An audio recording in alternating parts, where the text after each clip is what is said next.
Term insurance और life insurance सुनते ही ऐसा लगता है दोनों सेम ही होंगे, पर नहीं, दोनों का पर्पस अलग है। अगर कंफ्यूज हो तो आज इसको क्लियर कर ही देते हैं। सबसे पहले बात करते हैं टर्म इंश्योरेंस के बारे में। टर्म इंश्योरेंस का मतलब है अगर पॉलिसी होल्डर की डेथ हो जाती है with in the term insurance तो उसके नॉमिनी को एक सर्टेन अमाउंट मिलता है। अब ये सर्टेन अमाउंट जो आपने चूज किया हुआ है, अगर पॉलिसी ड्यूरेशन खत्म हो जाती है और यू आर स्टिल अलाइव तो उसमें आपको पैसा नहीं मिलेगा। पॉलिसी ड्यूरेशन आप अपनी मर्जी से चूज कर सकते हैं, 70 इयर्स, 80 इयर्स, 85 इयर्स, 90 इयर्स और may be 100 years, depending upon your pocket. Simple सा लॉजिक है, डेथ कवर कहते हैं इसे, कि डेथ के बाद नॉमिनी को पैसा मिलना, दैट्स कॉल्ड टर्म इंश्योरेंस। अब बात करते हैं लाइफ इंश्योरेंस की। This is a combo plan of term insurance and life insurance, which means most of the people use this term as a investment plan, जहां पर आपको आपकी पॉलिसी ड्यूरेशन खत्म होने के बाद एक सर्टेन अमाउंट मिलता है। इन केस ऑफ डेथ आपको उसमें भी पैसा मिलता है।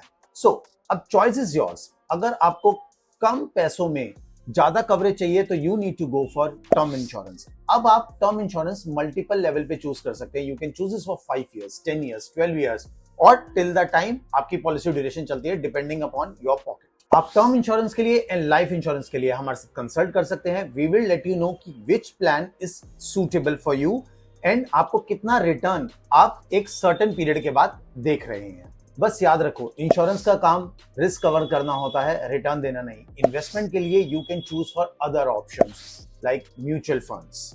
ऐसी अच्छी वीडियोस के लिए please keep coming back to SR Fincorp because SR Fincorp